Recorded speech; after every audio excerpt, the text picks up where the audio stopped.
प्रश्न 1 है, प्रथम 100 प्राकृत संख्याओं में 3 और 5 दोनों से विभाजित होने वाली संख्याओं की संख्या। मीन्स प्रथम 100 प्राकृतिक संख्याओं में ऐसी कितनी संख्याएं हैं जिनमें 3 का भाग भी जाता है और 5 का भाग भी जाता है। एक साथ 3 और 5 का दोनों का भाग जाना चाहिए। मीन्स वो कौन सी संख्या है जिसमें 3 का भाग भी जाता है और 5 का भाग भी जाता है। तो इसका हल कैसे निकालेंगे हम? सबसे पहले हम 3 और 5 का लॉस ऑफ निकालेंगे। एलसीएम किसका? 3 व 5 का। तो ये हो जाएगा सीधे सीधे 3 पंजे 15। अब हम प्रथम 100 संख्याओं में ऐसी संख्या देखेंगे, प्रथम 100 प्राकृत संख्या में 15 से विभाजित होने वाली संख्याएं देखेंगे। 15 से विभाजित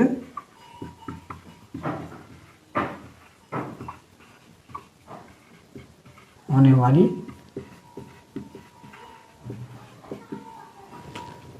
संख्याएं।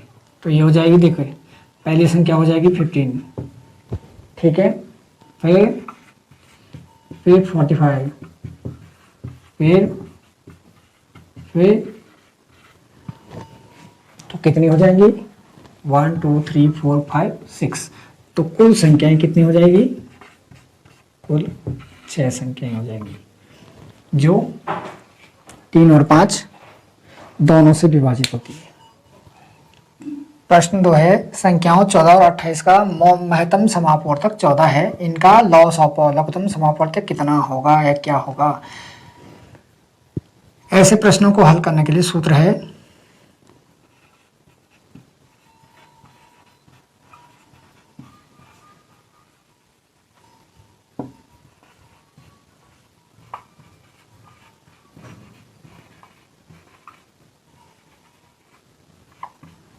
संख्याओं का गुणनफल बराबर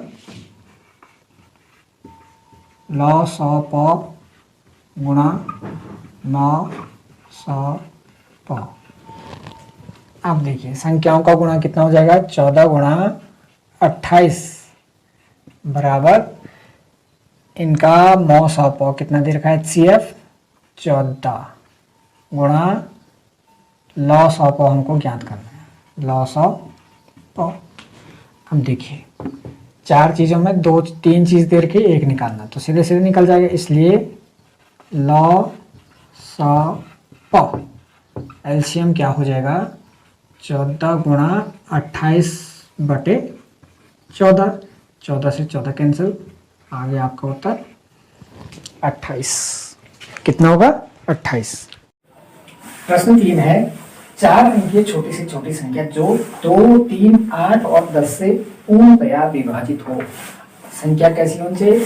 4 अंकीय होनी चाहिए, लेकिन शर्त क्या है? उसमें 2 का भाग भी पूरी बार जाए, 3 का भी जाए, 8 का भी जाए और 10 का भी जाए। तो ऐसी संख्या निकालने के लिए सबसे पहले हम 2, 3, 8 और 10 का क्या निकालेंगे?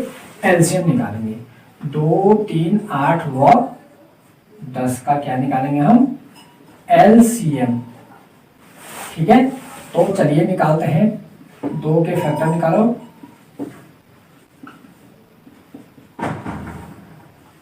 8 के और 10 के, तो इनका एलसीएम क्या आ जाएगा? एलसीएम निकालने के लिए मैं पिछले वीडियो में भी अभाज्य गुणनखंड विधि बता चुका हूं। अभाज्य गुणनखंड से किसी संख्या का कैसे लॉस ऑफ निकालते हैं। यहाँ पे मैंने इनके फैक्टर कर दिए। तो देखिए यहाँ पे जो संख्याएं आई हैं इनको इंटू 1 भी कर सकते हैं। 2 सबसे अधिक बार आए हैं, कितनी बार? 3 बार।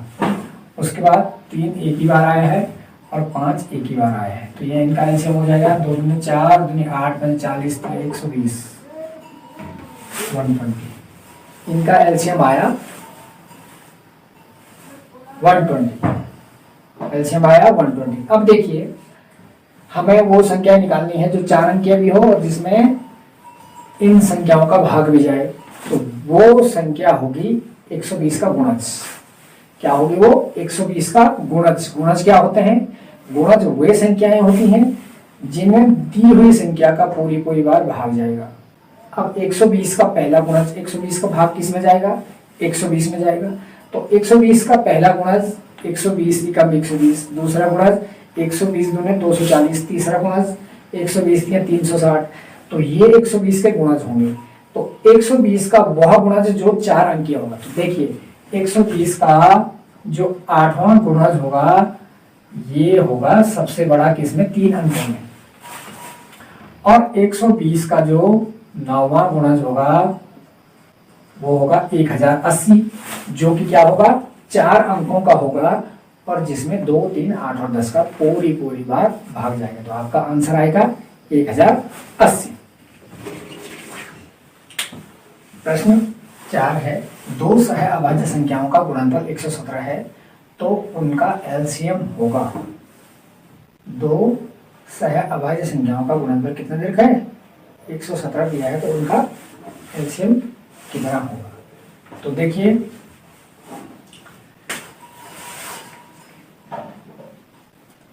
सबसे पहले 117 का अभाज्य गुणनखंड निकाल दो। सबसे पहले 117 का क्या निकालेंगे, अभाज्य गुणनखंड। तो देखिए 2 का भाग तो जाएगा नहीं, 2 के बाद कौन सी अभाज्य संख्या, 3, 3 3 9 और 3 9 27, फिर 3 का जाएगा, 3 एकम 3, 3 एकम 3, 3 3 9 और फिर 13 का देंगे, 13 एकम 13। तो 117 के जो अभाज्य गुणनखंड निकले वो निकले 3 गुणा 13। ठीक है। तो देखिए सह अभाज्य संख्याओं का मतलब ऐसी दो संख्याएं जिनमें कॉमन क्या हो, जिनका उभयनिष्ठ गुणनखंड 1 हो।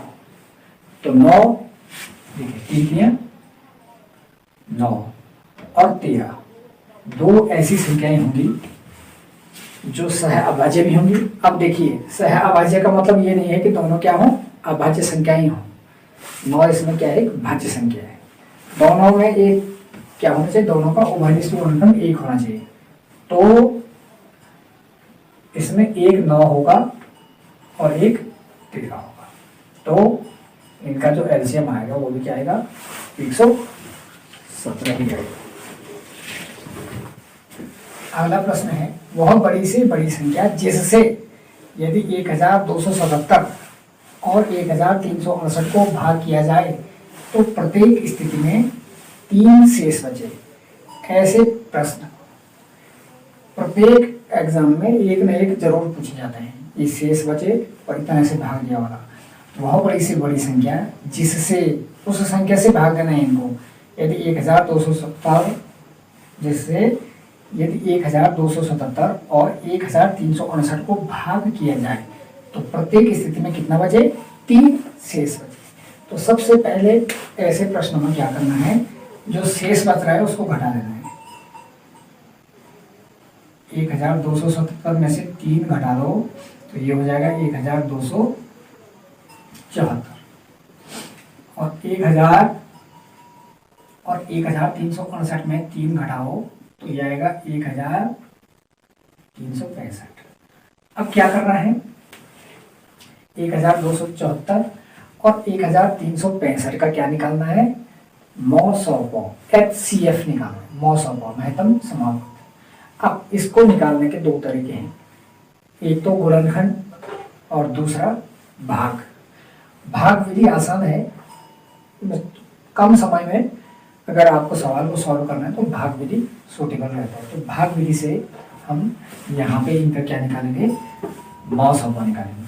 तो भाग विधि से मौसौपो कैसे ज्ञात करते हैं, सबसे पहले जो छोटी संख्या है उससे बड़ी संख्या को भाग दे दीजिए। 1274 से भाग देंगे किसको, 1365। अब देखिए कितने बार जाएगा, 1274 एकम 1274 घटा दीजिए, 5 में से 4 घटाया 1, 16 में से 7 घटाया 9, ये आया 91। अब क्या करना है, इस 91 का भाग देना है किसको, जिससे हम भाग दे रहे थे, 1274 74 दे दीजिए, तो ये हो जाएगा 91 एकम 91, घटा दीजिए, 7 में से 1 घटाए 6 और 3, उठा लो 4, 4 टाइम 4 एकम 4 और 4 में 36। इस 91 से ये संख्या पूरी बार विभाजित हो गई। तो जो HCF होगा, यहाँ देखो 91 से जब डिवाइड किया तो ये कंप्लीटली डिवाइड हो गया। यहाँ पे अब हमारे पास शेष 0 रहा, तो हमारा जो HCF हो जाएगा, HCF वो हो जाएगा 91। कितना हो जाएगा? 91। अब आप यहाँ पे चेक कर सकते हैं, 91 से देखिए 1277 को भाग दे दीजिए, 91 कम 91 घटा दिए और 91 चको 364। देखिए कितना शेष बचा? 3 शेष बचा। वही वो बोल रहा था, वो बड़ी से बड़ी संख्या जिससे यदि इन संख्याओं को भाग दिया जाए तो प्रत्येक स्थिति में 3 बचे। ऐसे ही आप 91 से इसको भाग दीजिए 1368 को, तो देखिए 91 एकम 91, 6 में से 1 घटाया 5 8 और 91 पंजे 5 टाइम 91 पंजे 5 एकम 5 और 92 45। देखिए घटा दीजिए 3 शेष बचा। तो यही प्रश्न पूछा गया था कि वह बड़ी से बड़ी संख्या कौन सी है? वह बड़ी से बड़ी संख्या जिससे यदि 1277 और 1368 को भाग दिया जाए तो प्रत्येक स्थिति में कितना शेष बचे? 3 शेष बचे। तो वह संख्या कौन सी होगी? 91। आपका उत्तर क्या आएगा? 91। 91 आपका आंसर आ जाएगा। ठीक है, तो जो बच रहा है सबसे पहले उसको घटा दीजिए और फिर जो संख्याएं प्राप्त होती है उनका 900 को ज्ञात कर दीजिए। ऐसे प्रश्न सॉल्व हो जाएंगे। एक अन्य प्रश्न है, वह बड़ी से बड़ी संख्या जिससे यदि 280 और 1245 को भाग किया जाए तो शेषफल क्रमशः 4 और 3 प्राप्त होंगे। क्रमशः का मतलब होता है जो पहली संख्या है उसमें से पहली संख्या घटानी है और जो दूसरी संख्या है उसमें से दूसरी संख्या घटानी है। सबसे पहले तो 280 में से घटा दीजिए आप 4, तो ये हो जाएगा 276 और 1245 में से घटा दीजिए आप 3, तो ये हो जाएगा 1242। अब इसके बाद क्या करना है? 276 और 1242, 276 व 1242 का क्या ज्ञात करना है? म सा पा। इस समय हम इनका फैक्टर मेथड से ज्ञात करेंगे। तो 276 के गुणनफल निकाल दीजिए पहले। सम संख्या है, 2 से डिवाइड हो गई, 2 हो जा 2, 2 3 जा 6, 2 8 जा 16, 2 6 12, 2 9 18, 2 6 जा 12 और 2 9 जा 18। और क्या हो जाएगा? 69। अब 2 से जाएगा नहीं, 3 से जाएगा, 3 2 जा 6 और 3 3 जा 9, 23 आया। 23 क्या है? प्राइम नंबर है। क्या इसका है? एक अभाज्य संख्या है और अभाज्य संख्या को अभाज्य संख्या ही विभाजित कर सकती है। तो 276 के गुणनखंड क्या आ गए? 276 के गुणनखंड आ गए 2 गुणा 3 गुणा 23। ऐसे ही ज्ञात करेंगे हम 1242 के गुणनखंड। तो कीजिए, सम संख्या है, 2 से भाग जाएगा, 2 के 12, 2 दूनी 4, 2 एकम 2। अब तो 2 से भाग जाएगा नहीं, 3 से देखते हैं, 3 दूनी 6 और 2 में भाग जाएगा नहीं, 0 लगाए, 3 सत्ते 21। इसके बाद 3 6 18 और 3 9 27। 3 दूनी 6, 3 के 9, 23 एकम 23। तो 1245 के जो गुणनखंड आए वो आए 2 गुणा 3 गुणा 3 गुणा 3 गुणा 23। अब निकाल दीजिए मौसपा। मौसपा क्या होता है? जो कॉमन चीजें हैं कि उसी को लेते हैं एचसीएफ में, मौसपा, एचसीएफ मौसपा हो जाएगा। 2 यहाँ भी है, यहाँ भी है, तो आ जाएगा। 3 यहाँ भी है और 1 3 यहाँ भी है, तो 1 ही 3 आएगा। 23 यहाँ भी है और यहाँ भी है, तो 23 आ जाएगा। तो ये आ जाएगा आपका 23 138। ठीक है, यह आ जाएगा 138 आपका आंसर आ जाएगा। तो वह बड़ी से बड़ी संख्या जिसमें कितने से भाग दिया जाए, जिससे यदि 280 वह बड़ी से बड़ी संख्या जिससे 280 और 1245 को भाग दिया जाए तो शेष पर क्रमशः 4 और 3 प्राप्त। तो वह संख्या कौन सी होगी? 129। अगला प्रश्न है 2/7 और 4/17 का मौसौपा महत्तम समापवर्तक कितना है?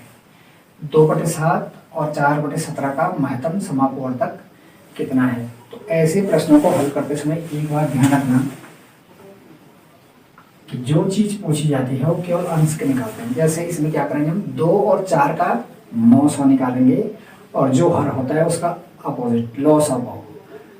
7 और 17 का क्या निकालेंगे? लॉस ऑफ पाव निकालेंगे। जो भिन्नों का मौसौ लॉस होता है, इसमें क्या करना होता है हमको, 2/7 व 4/17 का मौसा महत्तम समापवर्तक बराबर हो जाएगा 2 व 4 का महत्तम समापवर्तक बटे 7 व 17 का लघुत्तम समापवर्तक। ध्यान रखना, ठीक है। तो चलिए 2 और 4 का मौसौ क्या होगा? मौसौ मीन्स एचसीएफ क्या होगा? 2 के गुणनखंड 2 एकम 2, 4 के गुणनखंड 2 दूने 4। तो क्या कॉमन आया? 2, ठीक है। और 7 व 17 का एलसीएम क्या हो जाएगा? फैक्टर तो होंगे नहीं, अभाज्य संख्या है दोनों। 7 गुणा 17 119। तो ये कितना हो जाएगा? 900 कितना आया? 2 आया। और 900 कितना आया? 119। तो ये हो जाएगा पूरी भिन्न का 900 2/119।